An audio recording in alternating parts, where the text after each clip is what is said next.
안녕하세요. 체인지 클리닉 장두열 원장입니다. 네, 안녕하세요. 체인지 클리닉 유튜브 채널 진행을 맡은 정다영입니다. 원장님, 요즘 사람들이 외모에 가장 신경 쓰이는 부위가 어딘가요?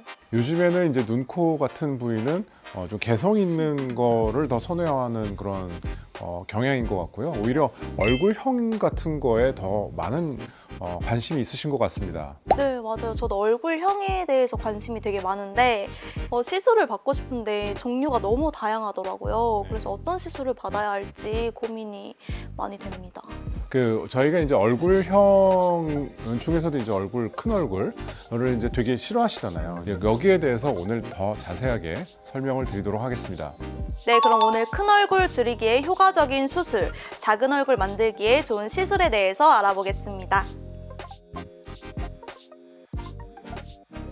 나이가 좀 어리신 분들이 얼굴이 큰 경우에는 이제 정말 살이 많아서 그렇게 커져 있는 경우가 있고요. 그럴 때 이제 가장 중요한 살들이 이런 광대살과 여기 가운데 볼살, 그리고 턱살 이런 것들이 이제 중요하게 됩니다. 네, 나이가 어리고 얼굴살이 많은 유형에게 추천하는 시술이 있을까요?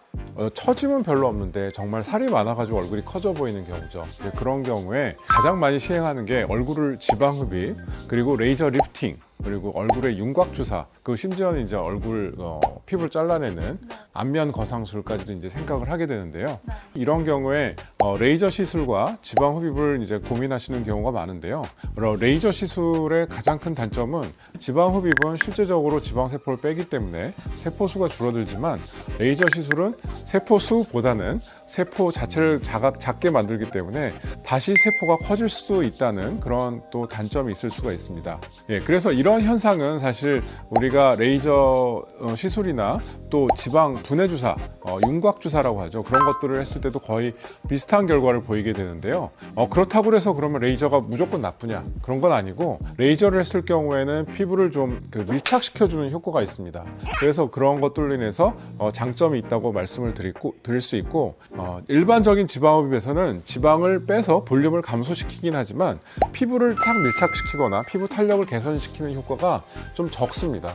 그래서 이런 지방 흡입과 이런 피부 레이저는 어떻게 보면은 같이 시술하는 게 훨씬 더 효과가 좋으세요. 얼굴 같은 경우에는 얼굴이 달라붙어야 되기 때문에 꼭 이런 리프팅에 대해서 신경을 써야 된다고 강조하고 싶습니다. 그리고 제가 이제 지방 흡입을 많이 하면서 그동안 가장 많이 들었던 질문은 이런 경우에 살을 없애면은 좀 더 뼈가 부각돼서 얼굴이 더 커 보이지 않냐는 그런 질문을 많이 하시는데, 예를 들어서 이제 광대살만 보자면은요, 광대뼈가 있고 그 위에 살이 있습니다. 그래서 이런 경우에 광대뼈를 치지 않고도 덮여 있는 살만 제거를 해도 얼굴형이 좀 날렵해지면서 훨씬 더 작아지는 효과를 볼 수가 있습니다.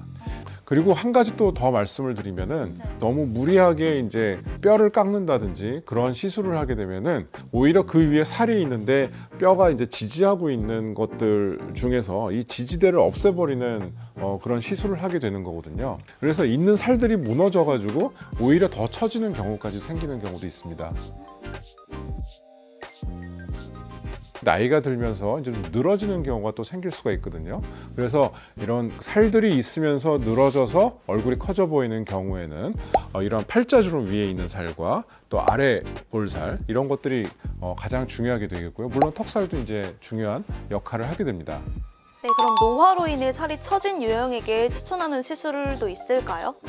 네, 이런 경우에는 저희가 살이 별로 없는 경우하고 또 살이 많은 경우 두 가지로 이제 나누어 볼 수가 있는데요. 어떤 분들은 살이 별로 없는데 이제 피부가 많이 처진 경우가 있으시거든요. 이제 그런 경우에 아무래도 가장 효과적인 거는 안면 거상 수술입니다. 근데 아무래도 또 흉터도 생기고 또 이제 다운타임도 좀 길고 그러기 때문에 저희 병원 같은 경우에서는 오히려 그런 경우에 이제 실리프팅 같은 것들을 많이 추천을 해드리고 있고요. 반복적으로 좀 레이저 같은 시술을 많이 하게 되면은 계속적인 피부 탄력의 개선을 보이면서 좋아지는 경우도 있습니다. 그리고 원장님, 살이 있는 경우는 어떤 시술을 받는 게 좋을까요? 살이 있는 경우에는 사실 뭘 해도 사실 효과가 많이 없는 경우가 많거든요. 그래서 이런 살 제거가 아주 중요하기 때문에 지방흡입과 함께 또 여러 가지 레이저 시술이나 아니면 고주파로 리프팅을 해주는 듀얼 레이저 시술 아니면 페이스 타이트 같은 시술을 권장해 드리고 있습니다. 네, 그럼 지방 흡입과 레이저 리프팅 시술을 동시에 받을 수도 있을까요? 지방 흡입을 권해드리면 환자분들이 제일 두려워하는 게 피부 처짐이세요.